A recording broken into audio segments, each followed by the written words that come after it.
Barcelona fans don't start getting excited कि हम camp no में जाने वाले हैं। उस पे बात करेंगे। 2 चीज़ें हैं जिस पे मैं आज बात करने वाला हूँ। पहले कि फर्मिन लोपेज़ का इंटरव्यू आया है आफ्टर नॉट जॉइनिंग चेल्सी।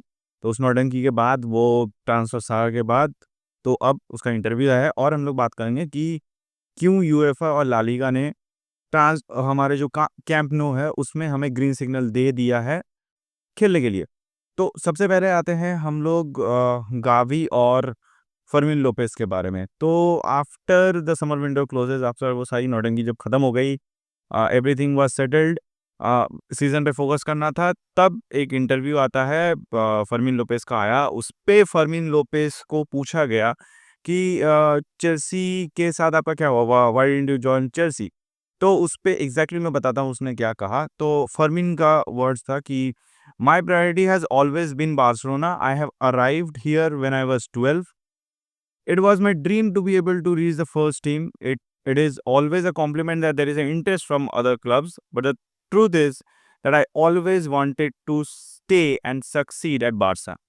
तो यहाँ पर फर्मीन ये कहना चाहते हैं कि वो जब 12 साल का था वो तब से बार्सिलोना आया है और तब से बार्सिलोना में ही खेल रहा है और उसका ड्रीम था कि he make it to the first team और उसने फर्स्ट टीम में जॉइन किया and he plays for the first team now. और उसका ये प्रायोरिटी है बार्सिलोना, उसका हमेशा से प्रायोरिटी रहा है। It it it has been his, उसका लाइफ टाइम क्लब है। He has been, he love this club, so he wants to stay. वो यहीं पर रहना चाहता है और यहीं पर सक्सीड करना चाहता है। आई थिंक ये उसकी प्रायोरिटीज सेट करती हैं। ये एक बात है। अब देखिए इस पे भी मैं लास्ट में जब पूरा दोनों टॉपिक्स में बात कर लूँगा उस पे थोड़ी सी बात करूँगा। अब तो यहाँ पर हमें क्लियरली मिलता है। देखिए हम लोग बता नहीं सकते हैं कि एग्जैक्टली क्या हुआ है, जैसे कि चेल्सी ने मना किया या फिर या फिर फर्मिन लोपेज ने ही मना कर दिया कि शायद जितना ऑफर बार्सिलोना का मिला था Barcelona has denied it, whatever the scenarios. तो यहाँ पर this is what has Fermin Lopez said. अब इस इंटरव्यू में यहाँ पर गावी के बारे में ही पूछा गया कि ऐसे र्यूमर्स आ रहे हैं। इंटरव्यूअर ने पूछा कि ऐसे र्यूमर्स आ रहे हैं कि आपके और गावी के बीच भी कोई प्रॉब्लम चल रहा है, the relationship is not the same as it was. तो फर्मिन लोपेज ने क्या कहा मैं आपको बताता हूँ एग्जैक्टली। उसने कहा, फर्मिन ने पहले डिनाई कर दिया कि ऐसा कोई कि ये सब र्यूमर्स हैं और ऐसा कुछ है नहीं। उसने कहा कि गावी अ, गावी के बारे में कहा, he still my friend, people will always speculate, that's not going to change. तो यहाँ पर फर्मिन लोपेज़ कहते हैं कि लोग जो हैं वो हमेशा कुछ ना कुछ बनाते रहेंगे, कुछ ना कुछ स्पेक्युलेट करते रहेंगे। वो अभी भी मेरा दोस्त है, we have a good relationship and लोगों को कहना तो जो लोग कहना, ये फर्मिन लोपेज़ ने कहा है। We have a good relationship as always and there is nothing more to say about it. तो उसके बाद आगे जाके फर्मिन लोपेज़ कहते हैं कि हम मेरे और गावी के बीच एक अच्छा रिलेशनशिप है and there is nothing more to say about it. यहाँ पर और कुछ बाकी नहीं है मुझे बोलने के लिए। सो यहाँ पर देखिए, यहाँ पर इसके बारे में मैं बताऊँगा लास्ट में कि देखिए ये सब जो मैं बता ही देता हूँ, ये जो मीडिया इंटरव्यूज़ होते हैं ना, इनको ना ज़्यादा सीरियसली लेना मुझे नहीं लगती कि एग्ज़ैक्टली। तो भाई मैं तो आके अगर सोचिए मैं फरमीन की जगह पे हूँ या गावी की जगह पे मेरे साथ इंटरव्यू हो रहा है, मैं प्रोफ़ेशनल फुटबॉलर हूँ, मैं कभी भी आउटराइटली आके ये नहीं बोलूँगा कि मेरे साथ ना आपका प्रॉब्लम है, आपकी अब वो आके तो यही बोलेगा कि मेरी बंदी और गावे की बंदी ने या फिर फर्मिंग बंदी ने, उन दोनों के बीच कोई झमेला हो गया, कोई बवाल हो गया और उसकी वजह से हम लोग बात नहीं कर रहे हैं या फिर हमारे बीच में कोई रिफ्ट आ चुका है, व्हाटएवर द सिनेरियो वाज़, तो ये तो आके बोलेगा नहीं। So obviously he will defend his stance and will try to keep it private. वही हुआ एंड मुझे लगता है इन सब के बारे में हमें ये जो इंटरव्यू है इसके बारे में इतना सीरियसली लेना नहीं चाहिए, because obviously he will try to keep his privacy and the team का जो बॉन्ड है वो रखना चाहेगा। हालांकि अभी गाबी और फर्मिन लोपेस का किस तरीके का रिलेशनशिप है, अभी कितना रिफ्ट हुआ है, कितना कुछ हुआ है वो अभी पता नहीं है, लेकिन इतना तो है कि प्रॉब्लम्स तो हैं, हुई हैं, प्रॉब्लम्स हुई हैं।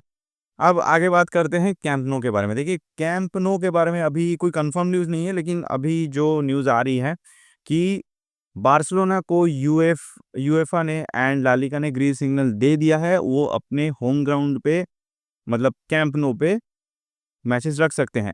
अब देखिए जो नेक्स्ट मैच है वेलेंसिया का सितंबर 14 को, ला लीगा का जो मैच है शायद वो वाला वो खेल पाएँगे या नहीं उस पे डाउट है। और जो यूएफा चैंपियंस लीग का भी जो मैच है अगेंस्ट पीएसजी, जो यहाँ पर भी स्पेकुलेशन हो रही है कि, और मुझे भी जो लगता है कि वो वाला मैच नहीं खेल पाएँगे। अगर अलाउ भी कर दे, अगर सब कुछ ठीक-ठाक रहा, तो मुझे नहीं लगता कि पीएसजी वाला मैच और वेलेंसिया वाला मैच खेल पाए। शायद वेलेंसिया वाला मैच खेल भी लें, लेकिन पीएसजी वाला मैच तो खेल नहीं पाएँगे। तो अब यहाँ पर रहता है कि वेलेंसिया अगर पीएसजी वाला मैच नहीं खेल पाए, तो उसके बाद वाला मैच तो ज़रूर खेल लेंगे। चैंपियंस लीग का आपके कैंप नो पे हम लोग हैं। अब ला लीगा में तो आपको ग्रीन सिग्नल मिल चुका है खेलने के लिए। देखिए, इस सब पूरे सिनेरियो में अभी कैंप नो में हुआ क्या, जब बार्थोमेउ गए थे, उनका जो जो पैनल था बोर्ड का, उनमें से ही किसी के एक के पास था, इस पूरे प्रोजेक्ट को वो हेड कर रहे थे। अब जब लापोर्ता आए तो उन्होंने, देखिए, it is completely a ego thing जो मैं आपको बताने की कोशिश कर रहा हूँ कि लापोर्ता है and he just wanted to because एक कैंप नो में जब आप अपने तरीके से बनाएँगे, you are putting a mark on something जो कि हमेशा के लिए, बहुत दिनों के लिए रहने वाला है। So it was kind of a ego thing because बहुत सारे स्ट्रक्चर चेंज किए गए बाय लापोर्टास बोर्ड। जब लापोर्ता आए तो वहाँ पर बहुत सारे वीआईपी बॉक्सेस को बढ़ाया गया। Many things that were there, उनमें डीपली नहीं जाएँगे, लेकिन बहुत सारी चेंजेस किए गए जिसकी वजह से भी कहीं न कहीं ये जो प्रोजेक्ट है वो बहुत डिले हुआ। एवरीथिंग फिर कोर्ट में गए, एक्स्ट्रा आपके जो month and month and weeks on weeks आपको बेनिफिट दिए गए कि आप 24 आवर्स के लिए आप वर्कर्स को या फिर ये पे काम कर सकते हैं प्रोजेक्ट पे, कैंप नो को जल्दी रेनोवेट करने के लिए। अब आते हैं कि अब ये सब छोड़िए, अब आते हैं कि यूएफए ने और ला लीगा ने क्यों किया? देखिए, अगर बार्सिलोना यहाँ पर कैंप नो में नहीं खेलती, तो यूएफए चैंपियंस लीग का जो मैचेस था उसको कहीं और खेलना पड़ता, जो कि 2 से 3 वेन्यूज़ थे और उनमें crowd capacity max to max आपका 5,000 6,000 मैक्स 10,000 के बीच में है। सो अब देखिए, ला लीगा और यूएफए दोनों को ही चाहिए पैसा। पैसे की तो बात है, पैसे के बिना तो कुछ हो नहीं सकता। अब बहुत लोग आके बोलेंगे, नहीं भाई, बार्सिलोना ने पैसे दिए यूएफए को, ला लीगा को, ताकि उसको अलाउ कर दे। ऐसा नहीं है भाई। यूएफए को भी चाहिए पैसा, सबको पैसा ही चाहिए, पैसा। सो अब जब पैसे की बात आ गई है, देखिए, अब Barcelona is a hyped up team. इतना तो मानना पड़ेगा कि लास्ट सीज़न के परफॉर्मेंस के बाद बार्सिलोना का जो मैच है, उस पे लोगों की नज़र है। Fans want to come to the stadium. अब जो कैंप नो का, अब देखिए, कैंप नो को जो ओपनिंग होने वाली है, वो 3 से 4 फेजेज़ में होने वाली है। पूरा एक साथ नहीं खुलने वाला है। So it it will be like part A, part B, part C, part D. 4 phases में खुलने वाला है, जो कि अप टू उसका 1 लाख समथिंग का पूरा स्टेडियम का कैपेसिटी होने वाला है।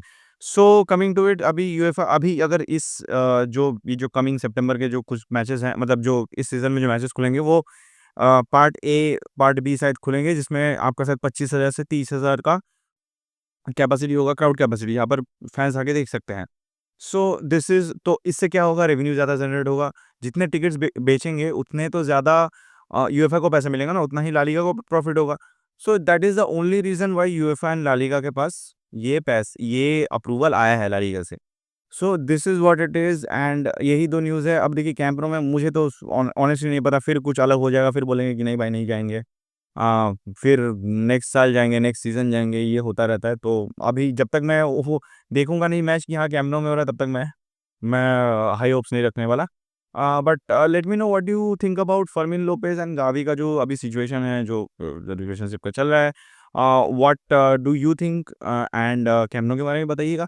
एंड प्लीज़, आप ऑल्सो अगर कोई वीडियो देख रहा है, it's a very new channel, अगर कोई देख रहा है, तो let me know what else you want to see in this channel, so that I can bring that up to you regarding Barcelona or any football content.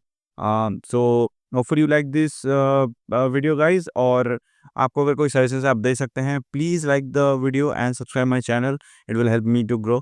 Up till next video, Pescal Barca.